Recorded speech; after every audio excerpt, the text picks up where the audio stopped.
Ethics paper discussion प्रश्न जो दिया गया था वो शासन, सुशासन और नैतिक शासन शब्दों से आप क्या समझते हैं, और बी पार्ट इसका जो है महात्मा गांधी की 7 पापों की संकल्पना की विवेचना कीजिए।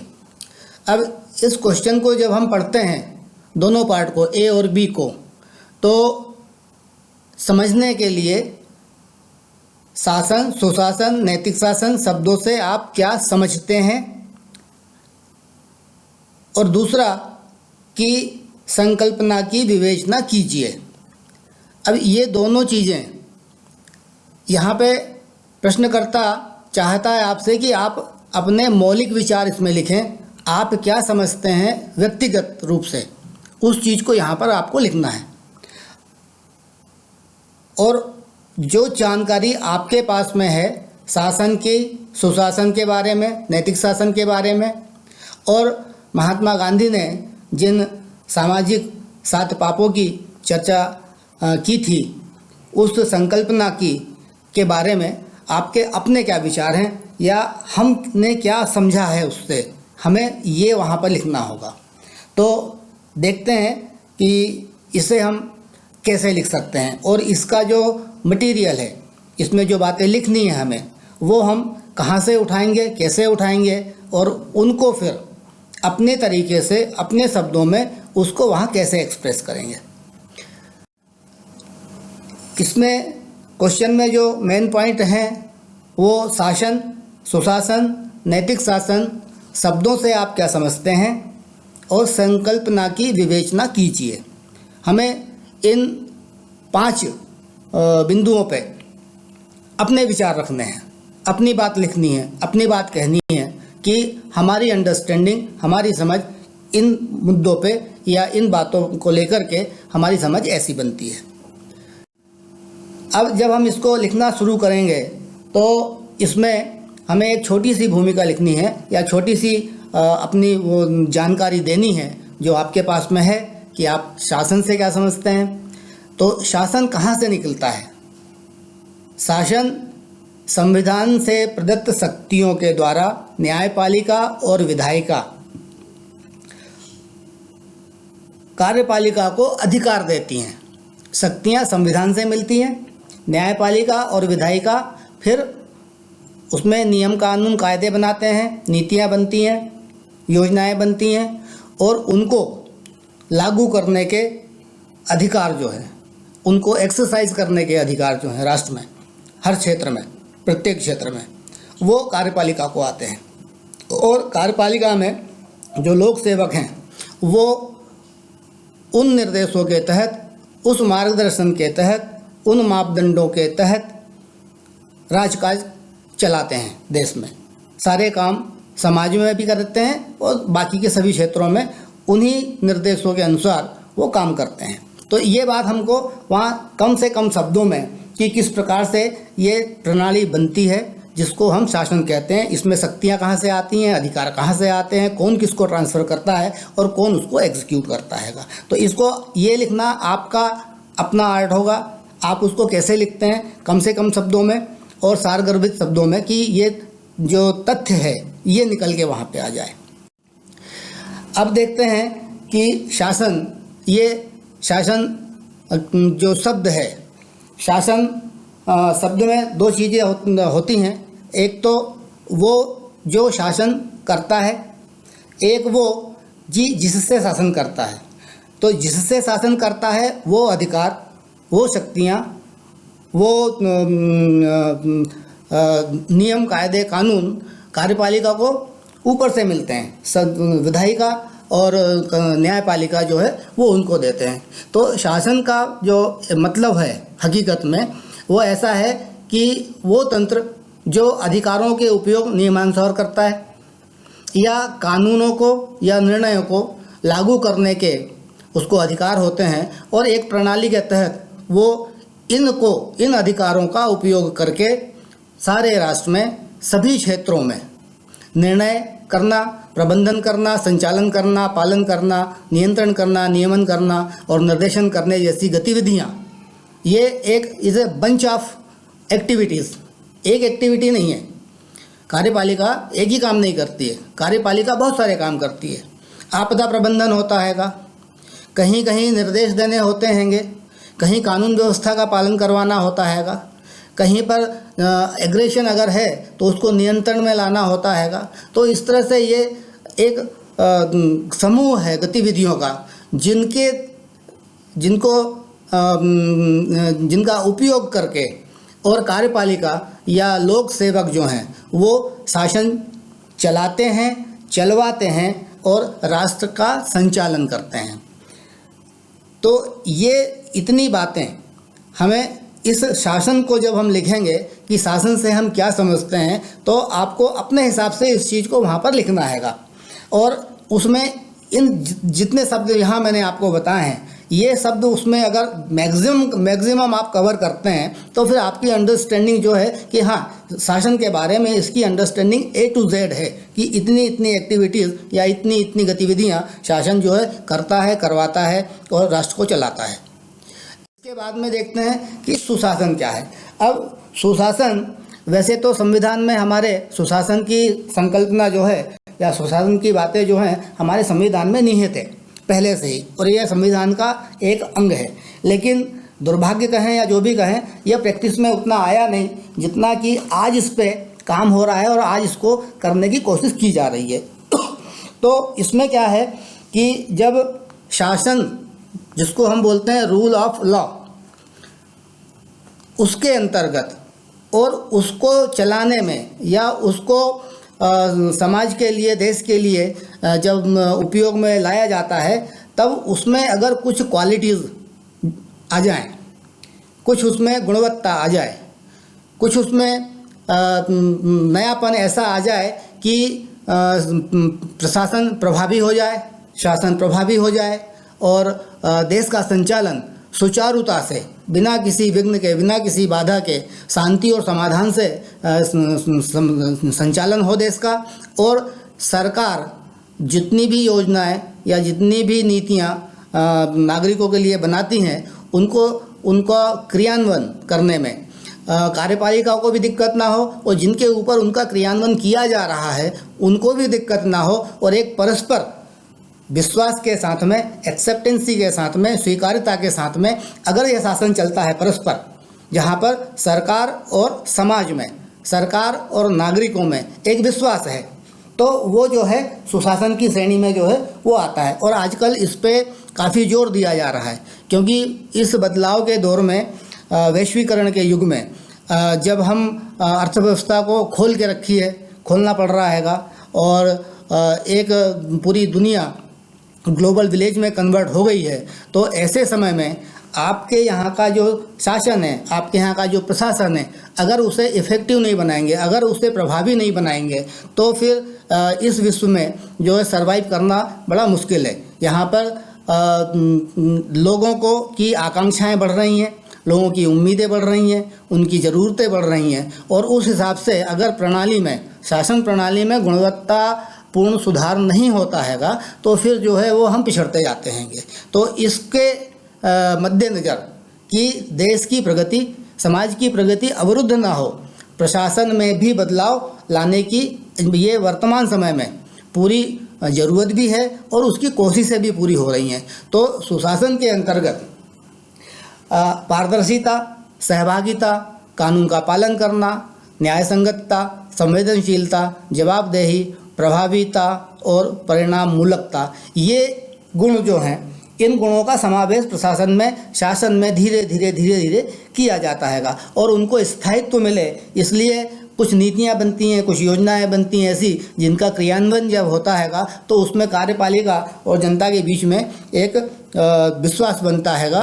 और जो शासन है केवल एक तरफ से कि सरकार करेगी, वहाँ पर क्या होता है कि अब सरकार भी कर रही है और वैसा ही रिस्पांस, वैसा ही जवाब जनता के तरफ से भी आता है और वहाँ पर उसकी सहभागिता भी होती है और उसकी संवेदनशीलता भी होती हैगी। तो ये सुशासन को जब हम लिखेंगे वहाँ पर कि सुशासन क्या है, तो उसमें इतनी जो मैंने बातें आपको बताई हैं, इनको कवर करते हुए अगर आप सारगर्भित कोई कथन बनाते हैं, कोई वक्तव्य बनाते हैं और उसको वहाँ पर लिखते हैं, जिसका मतलब निकले, जिसका मीनिंग निकले कि आपकी समझ सुशासन के बारे में ये है, शासन में ये होता था लेकिन सुशासन में अब ये होता है, और उससे जो परिवर्तन आ रहा है उसमें पारदर्शिता आ रही है, उसमें सहभागिता आ रही है जनता की, कानून का पूरा पालन किया जा रहा है, संवेदनशीलता है, जनता भी संवेदनशील है और सरकार भी संवेदनशील है, एक दूसरे के प्रति जवाबदेही हैं ये, और जो कुछ भी काम हो रहा है वो प्रभावी है, उसके परिणाम निकल के आ रहे हैं। तो ये बात सुशासन में हम लिख सकते हैं इतनी बातें, और ये इतने जो मैंने बातें कही हैं आपको, या जो बातें मैंने आपको बताई हैं, इन बातों को लेकर के यदि आप अपना कोई विचार बनाते हैं, अपना कोई वक्तव्य बनाते हैं, अपना कोई व्यू वहाँ पर लिखते हैंगे, तो वो बराबर मान्य भी होगा, सही भी होगा। इससे ज़्यादा सुशासन में वैसे तो परिभाषाएं कई लिखी हुई हैं, वर्ल्ड बैंक ने कुछ और कहा हैगा, 12 पॉइंट कहे हैं वर्ल्ड बैंक ने कि ये होना चाहिए, कोई 8 पॉइंट बोलता है कि ये होना चाहिए, कोई 5 पॉइंट बोलता है कि ये होना चाहिए। लेकिन जब हम अपने संविधान को देखते हैं तो हमारे संविधान के परिप्रेक्ष्य में भारत में सुशासन की जो व्यवस्था कही गई है या जो बताई गई थी वहाँ पर, वो उसमें इतनी बातें जो मैंने आपको बताई हैं ये आवश्यक रूप से अगर कवर हो जाए आपके द्वारा, जब आप लिखें उत्तर उसमें, तो ये पूरा उत्तर इसका बनता है। अब देखते हैं कि नैतिक शासन में क्या है। तो नैतिक शासन में जब आप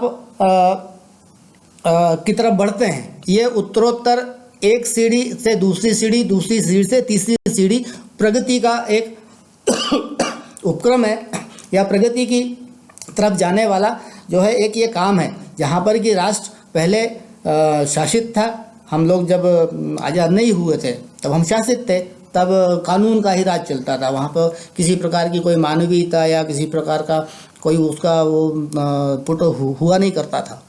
फिर हम स्वशासित हुए, तब भी शासन चला बहुत दिनों तक, फिर उसमें धीरे धीरे अब गुणवत्ता जो है शासन में लाई जा रही है। लेकिन जब ये गुणवत्ता आ जाती हैगी और गुणवत्ता के साथ में अगर उसमें कुछ और एडिशन हो जाए, ह्यूमन वैल्यूज़ का, मानवीय मूल्यों का यदि समावेश हो जाए व्यवस्था में, जो शासन चलाने वाला तंत्र है और जो उस तंत्र के अंतर्गत अपना जीवन यापन करने वाले समाज हैं, अगर उनमें मानवीय मूल्यों का कोई परस्पर ऐसा मानवीय मूल्य एक दूसरे को बांध दें, जिससे कि सरकार की या शासन की या व्यवस्था की या व्यवस्था में काम करने वाले लोगों की और राष्ट्र में रहने वाले सारे समाज की सभी वर्गों की परस्पर एक दूसरे पे आस्था टिक जाए, वो एक दूसरे को स्वीकार करने लगें, उनमें एक दूसरे के प्रति विश्वास पैदा हो जाए। और ये कैसे होगा? अगर ये होना है, ये नैतिक शासन की एक प्रकार से जो कहें कि नैतिक शासन यहाँ तक जाकर के हो सकता है कि जहाँ पर सरकार की और समाज में एक दूसरे की स्वीकार्यता है, एक दूसरे के प्रति निष्ठा है और विश्वास है कि कोई ना सरकार समाज के लिए कोई गलत करेगी, ना ही समाज राष्ट्र में कोई ऐसी गतिविधि करेगा जिससे सरकार को परेशानी होगी। लेकिन ये होगा कैसे? तो इसको करने के लिए शासन में जो व्यवस्था है वो अपनी जगह रहेगी। सुशासन में के तहत जो हमने शासन में गुणवत्ता लेकर के आए थे वो गुणवत्ता भी वहाँ रहेगी, लेकिन उसके साथ में फिर हमें सार्वभौमिक नैतिक नियमों को डालना होगा अपने सिस्टम में और जनता में। और सिस्टम जो काम कर रहा है, कार्यपालिका जो काम कर रही है, कार्यपालिका की ये की रिस्पॉन्सिबिलिटी होगी या कार्यपालिका की जवाबदारी होगी कि उसमें काम करने वाले लोग अपने अधिकारों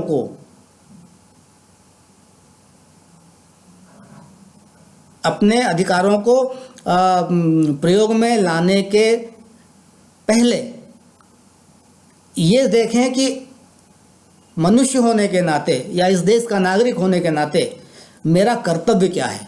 कानून मेरे पास में है, अधिकार मेरे पास में हैं, लेकिन मेरा कर्तव्य क्या है। और अगर वो इसके आगे कानून के अधिकार और उसके उपयोग के अधिकार के आगे कर्तव्य की भावना को लेकर के उसमें काम करता हैगा, तो फिर वो स्वरूप ही बदल जाता हैगा।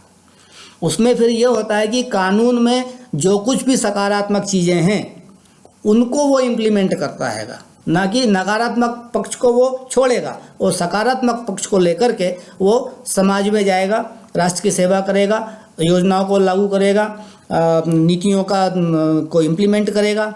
और कर्तव्य के बाद साथ में फिर उसके भीतर जो मानवीय गुण हैं कि सेवा का भाव, सहानुभूति का भाव, समावेशिता का भाव और समानता का भाव, और उसके साथ में जो सबसे बड़ी चीज़ नैतिक शासन में होती है वो होती है कि जब भी शासन में बैठे लोग, शासन चलाने वाले लोग समाज के लिए कुछ भी करें और समाज के लिए जो भी चीज़ लेकर के वो आते हैं तो उसको परोपकार की भावना से इम्प्लीमेंट करें कि ये जो मैं कर रहा हूँ ये राष्ट्र की सेवा कर रहा हूँ।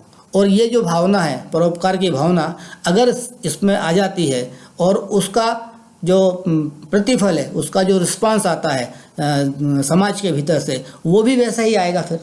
तो जब इस तरह से प्रशासन चलता है, इस तरह से शासन चलता है और कार्यपालिका इस तरह से अगर काम करती है तो उसको हम नैतिक शासन मानते हैंगे। और यहाँ पे चूँकि उदाहरणों का कोई उल्लेख प्रश्न में नहीं किया हैगा, इसलिए मैंने यहाँ उदाहरण जानबूझ करके दिए नहीं हैं, क्योंकि शासन का उदाहरण देना, फिर सुशासन का उदाहरण देना और नैतिक शासन का उदाहरण देना ये प्रश्न की डिमांड नहीं है। पहली बात तो ये। दूसरी बात है कि जब आप उदाहरण निकालने जाएंगे इनके तो कुछ कंट्रडिक्शन ऐसे हो सकते हैं उसमें कि वहाँ पे आप कहेंगे ये नैतिक शासन है लेकिन वो सुशासन में आ रहा हैगा। आप कहेंगे ये शासन की का उदाहरण है लेकिन समझ में आ रहा है कि वो सुशासन में भी कवर हो रहा हैगा। तो इसलिए प्रश्नकर्ता ने भी यहाँ उदाहरण नहीं पूछे हैं कि उदाहरणों से समझाओ। तो बेहतर यह है कि यहाँ कोई उदाहरण नहीं लिखना हैगा, जो चीज़ पूछी है आप क्या समझते हैं वो लिखना है। और विवेचना में का मतलब भी यही होता है कि आप अपने विचार जो है अपने हिसाब से उस पर जो है कमेंट करें। अब जो दूसरा पार्ट है इस प्रश्न का, महात्मा गांधी की 7 पापों की संकल्पना की विवेचना कीजिए। अब विवेचना में यहाँ पे आपको कम से कम जो इसका आधा उत्तर है उसमें अपने विचार लिखने हैं कि आप उससे क्या समझे हैं, और आप उस चीज़ को यदि इलेबोरेट करते हैं, उस चीज़ को फैलाते हैं, उस चीज़ के बारे में सोचते हैं, दूर तक सोचते हैं, तो आपकी सोच कहाँ तक जाती है और आप उससे क्या समझते हैंगे। तो एक एग्जाम्पल के लिए मैंने लिखा है, जैसे कि गांधी जी के अनुसार नैतिकता, अर्थशास्त्र, राजनीति और धर्म ये अलग अलग इकाइयाँ हैं, पर सबका उद्देश्य एक ही है और वो है सर्वोदय। अब यहाँ पे हमें एक बात ध्यान रखना है हमेशा कि गांधी जी का जो मूल उद्देश्य था, गांधी जी का जो पूरी जिंदगी का उद्देश्य था वो था कि देश में सभी का उत्थान हो, देश में कोई ऐसा ना हो कि वो प्रगति में पीछे रह जाए। और सबसे पहले गांधी जी का जब अगर आप आपने पढ़ा होगा कि अंतिम व्यक्ति तक अगर उत्थान की धारा नहीं जाती है, प्रगति की धारा नहीं जाती है और देश के अंतिम व्यक्ति में अंतिम छोर पे जो खड़ा हुआ हैगा अगर उसका विकास नहीं होता हैगा, उसकी उन्नति नहीं होती है, तो फिर जो है गांधी जी के हिसाब से देश की कोई प्रगति नहीं है। और उस सर्वोदय के कंसेप्ट में, उस सर्वोदय के परिप्रेक्ष्य में गांधी जी ने ये समाज में आचरण कैसा हो हमारा, उसके लिए ये बातें कही थी कि हमारा सामाजिक आचरण कैसा हो ताकि समाज सुव्यवस्थित हो, सहिष्णु हो और सब अपना अपना काम करें और सभी सुखी हों, संपन्न हों और एक अच्छा जीवन देश के नागरिकों को मिले। ये गांधी जी का उद्देश्य था और इसी उद्देश्य को लेकर के उन्होंने ये 7 बातें कही थी। उसमें कुछ आपकी पॉजिटिविटी होनी चाहिए, उसके साथ में अगर आप कोई नेगेटिविटी का काम करते हैं तो फिर वो व्यर्थ हो जाती है। तो गांधी जी ने का जो कहना था कि यदि आप कोई सकारात्मक चीज़ लेकर के चल रहे हैं तो फिर उसका जो नकारात्मक पक्ष है उस पक्ष को जो है आप सप्रेस करें, उसको छोड़ें, अन्यथा वो जो सकारात्मक चीज़ है वो भी जो है नकारात्मक हो जाएगी। ये गांधी जी का कहना था कि आपका जो सकारात्मक पक्ष है उस सकारात्मक पक्ष के साथ में कोई नकारात्मक पक्ष आप ऐसा न लगाएं कि आपका वो सकारात्मक पक्ष भी नकारात्मक हो जाए। अगर ऐसा होता है तो फिर वो पाप की श्रेणी में आता है। और ये हमारी परंपरा से या हमारी संस्कृति भी यही बोलती है। तो हमारा सामाजिक कर्तव्य है कि हम समाज में होने वाले क्रियाकलापों में सामाजिक पाप में भागीदार न बने। ऐसे आचरण की बात गांधी जी ने की है और इनका आचरण न करने को पाप कहा है। अब ये जो कथन है, 2 कथन जो मैंने लिखे हैं, ये अपने मौलिक विचार, यहाँ इसी से मिलते जुलते आपको अपने विचार लिखने हैं कि ये जो बातें गांधी जी ने कही थी 7 बातें, उन 7 बातों से आपने क्या समझा है और आप उसको किस तरह से लेते हैं। अब देखते हैं कि गांधी जी ने जो 7 बातें कही थी उन बातों में का तात्पर्य क्या निकलता है, और उसको मैंने संक्षेप में रखा हैगा और उम्मीद है कि वो आपको समझ में आएगा। आप उसको लिख सकते हैं अपने हिसाब से, अपने शब्दों में और अपने विचारों के साथ में उस चीज़ को लेकर के आप लिख सकते हैं। सामाजिक पाप, सिद्धांत के बिना राजनीति। अब राजनीति में अगर निस्वार्थ सेवा का भाव न हो, केवल शोषण अगर है तो फिर ये पाप है। नैतिकता भी यही बोलती है। तो इसलिए गांधी जी ने कहा कि बिना सिद्धांत की राजनीति चरित्रहीन होती है, और चरित्रहीन कुछ भी हो वो पाप की श्रेणी में आता है। उसी तरह से कर्म के बिना धन, बिना परिश्रम के, बिना मेहनत के, बिना कुछ किए अगर हम धन अर्जित करते हैं या संपत्ति अर्जित करते हैं तो वो चोरी करना एक सामाजिक पाप है, सब जानते हैं। तो ये चोरी करने के जैसा पाप होता हैगा कि बिना परिश्रम के, बिना कर्म किए हुए, बिना मेहनत किए हुए और दूसरे तरीके से धन बनाना या संपत्ति अर्जित करना, ये पाप है। आत्मा के बिना सुख, अगर हमें मानवीयता नहीं है, हमारी आत्मा जागृत नहीं है और हम अपने दूसरे के दुखों से खुश होते हैं या उनको दुख दे करके भी अपनी सुविधाएं, अपने साधन, अपने सुख अर्जित करते हैं, तो ये पाप है मानवता के हिसाब से भी। धर्म ग्रंथ भी यही बोलते हैं, शास्त्र भी यही बोलते हैं, सभी धर्म यही बोलते हैं। चरित्र के बिना धन, चरित्र का मतलब कि व्यक्ति का अपना चाल चलन, अपना व्यवहार, अपनी वाणी, ये सब कुछ ऐसा होना चाहिए कि वो नैतिक मूल्यों से स्वशासित हो और चरित्रवान कहलाए। अगर ऐसा नहीं होता है और अगर ऐसे व्यक्ति के पास में धन आ जाए तो फिर वो उसका दुरुपयोग ही करता है और सारी असामाजिक गतिविधियां धन से चलती हैं। तो सामाजिक गतिविधियों, असामाजिक गतिविधियों को चलाना ये समाज के प्रति बहुत बड़ा पाप है। चरित्र अगर नहीं होता है आदमी में तो उसका विवेक मरता है, विवेक मरता है तो निर्णय गलत करता है, निर्णय गलत करता है तो फिर धन का अपव्यय करता है।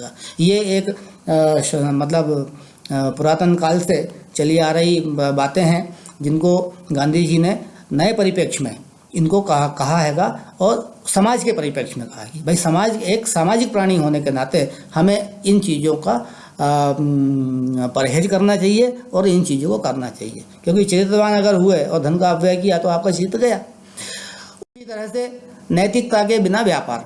अब नैतिकता क्या है व्यापार में? व्यापार में ये है कि एक तो आप मुनाफा ना कमाएं और जमाखोरी ना करें। तो जमाखोरी जो है वो सबसे बड़ा पाप है। लाभ कमाना एक न्यायोचित तरीके से वहाँ तक तो तर्कसंगत है, वहाँ तक समझ में आता है, लेकिन जमाखोरी करके और कृत्रिम अभाव पैदा करके दाम बढ़ा करके फिर चीज़ों को बेचना, ये सामाजिक पाप की श्रेणी में आता है। मानवीयता के बिना विज्ञान। अब विज्ञान के क्षेत्र में बहुत प्रगति हो रही है, लेकिन अंतिम छोर पे खड़ा हुआ व्यक्ति आज भी उस विकास से या उस विकास से होने वाले लाभ से वंचित है। तो एक समाज का एक वर्ग तो संपन्न होता जाएगा और दूसरा वर्ग जो है पिछड़ता जाएगा। तो ये जो अन्याय है ये एक प्रकार से पाप है।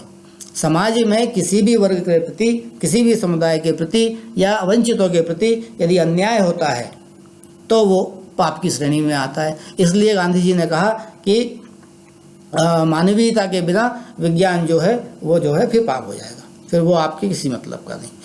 और त्याग के बिना पूजा। पूजा का मतलब होता है आदर देना, अपने आप में सहनशीलता रखना, अहिंसा और सत्य का पालन करना, ये पूजा के अंतर्गत आते हैं। जब हम पूजा करते हैं, ईश्वर आराधना करते हैं, तो हम इन गुणों से युक्त होकर करते हैं वहाँ पे। तो यही गुण हमें समाज के प्रति भी रखना है, तब वो जो है हमारा कहलाएगा कि हम समाज की भी पूजा कर रहे हैं। अन्यथा तो फिर हम पाप ही कर रहे हैं। अगर हम इन गुणों के बिना समाज में रह रहे हैं तो समाज को एक प्रकार से फिर हम नुकसान ही पहुंचाएंगे। तो इसलिए ये 7 बातें जो सामाजिक पाप के अंतर्गत गांधी जी ने रखी थी, वो आज के परिप्रेक्ष्य में प्रासंगिक हैं, क्योंकि आज विज्ञान उन्नत है, सुख सुविधाएं लोगों के पास में हैं, धन अर्जित करने के तरीके हैं। 7 बातें आज के समय में प्रासंगिक हैं और इसलिए आज के समय में इन बातों की प्रासंगिकता बरकरार है। और अगर समाज इन मूल्यों को लेकर के आगे बढ़ता है तो देश की प्रगति या सर्वोदय का जो सपना था गांधी जी का, वो पूरा हो सकता है। तो ये विवेचना मैंने आपके सामने रखी है और उम्मीद करता हूँ कि आपको पसंद आएगी और आप इसका आंसर अपने तरीके से आप लिख पाएंगे। ये वीडियो आपको पसंद आया होगा, उम्मीद करता हूँ। तो प्लीज़ इस वीडियो को लाइक कीजिए और सब्सक्राइब कीजिए। अगले वीडियो में हो सकता है कि आपके लिए कोई केस स्टडी की लेकर के आऊँगा और या अगले प्रश्न को जो है उसकी विवेचना लेकर के मैं फिर आऊँगा। तब तक के लिए आप सभी से मैं आज्ञा चाहता हूँ और आप सभी को बहुत बहुत धन्यवाद।